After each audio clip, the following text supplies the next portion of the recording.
Hello friends, मैं रिया यादव स्वागत करती हूँ आप ही का अपना चैनल पूर्वांचल स्टडी प्लेटफॉर्म पे। तो जैसा कि आप सबने ऑसिलेशन चैप्टर का सिंपल हार्मोनिक मोशन तक कल देखा था, आज हम उसके आगे यानी कि हम आज करेक्टरिस्टिक्स और थोड़ा सा डेरिवेशन देखते हैं उस पर। जैसे कि आपने देखा था, जो एक्सीलरेशन होता है वो डायरेक्टली प्रोपोर्शनल होता है उसके पार्टिकल के डिस्प्लेसमेंट के। तो आज हम उसी के बारे में थोड़ा सा डिस्कशन करेंगे। तो करेक्टरिस्टिक्स क्या है? Particles of SHM displace from the mean position and oscillates in a way that its displace follow sine और कोसाइन फंक्शन। यानी जो पार्टिकल होता है SHM का, वो उसके मीन पोजीशन से डिस्प्लेस करता है एक वे में, और वो उसका जो डिस्प्लेसमेंट होता है वो साइन या फिर कोसाइन फंक्शंस को फॉलो करता है। आइए हम उसी के बारे में देखते हैं। तो जो डिस्प्लेसमेंट होता है पार्टिकल का SHM में वो होता है x equal to A sine theta, और एक दूसरा जो होता है वो होता है ए sine omega T.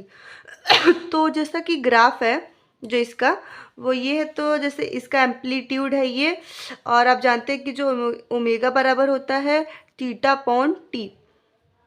If phi is initial phase, जो फाई है उसको हमने मतलब इनिशियल फेज कहा है। फाई को हमने यही मान ली, जैसे एम्पलीट्यूड को वैसे फाई को है। तो जो एक्स इक्वल टू मतलब होगा ए साइन, वो होगा A sine omega t plus phi.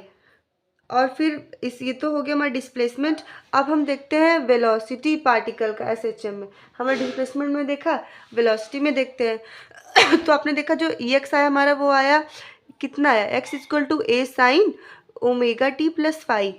तो हम इसका जानते हैं कि वेलोसिटी होती है velocity equal to d x upon d t. तो हम इसको डिफ्रेंशिएट करते हैं। हम डी बाहर आ गए तो मतलब कि जो यक्स आया हमारा, वो आया A sine omega t plus phi upon t. इसको हमने डिफ्रेंशिएट किया तो एक कांस्टेंट है बाहर आ गया, cos omega t plus phi plus omega.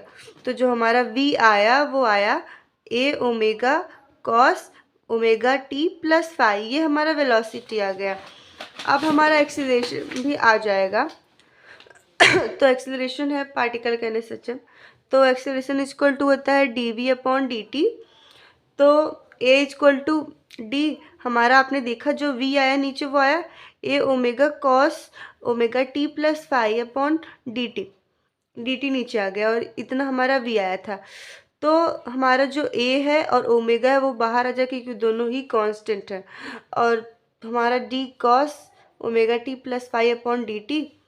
तो जो हमारा आया, ये आपने देखा कि उधर minus sign omega t plus five into omega.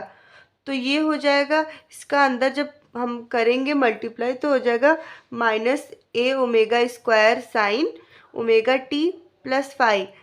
और फिर हो जाएगा A equal to minus omega square A sine omega t plus five. तो और फिर हमारा आएगा A equal to minus omega square x. From equation first आप देख रहे हैं, तो जो ए है वो डायरेक्टली प्रोपोर्शनल है माइनस एक्स के। यानी आप ये देख लिए कि जो हमारा फाइनल है वो आ गया है। यानी जो एक्सीलरेशन है वो डायरेक्टली प्रोपोर्शनल है डिस्प्लेसमेंट के। यानी कि जब वेलोसिटी मतलब कि जब ये सब कांस्टेंट है, तो हमारा जो एक्सेलरेशन आया वो आया कि वो प्रोपोर्शनल डायरेक्टली उसके डिस्प्लेसमेंट के। तो आज हम इतना ही देखते, कल हम उसके आगे से देखते।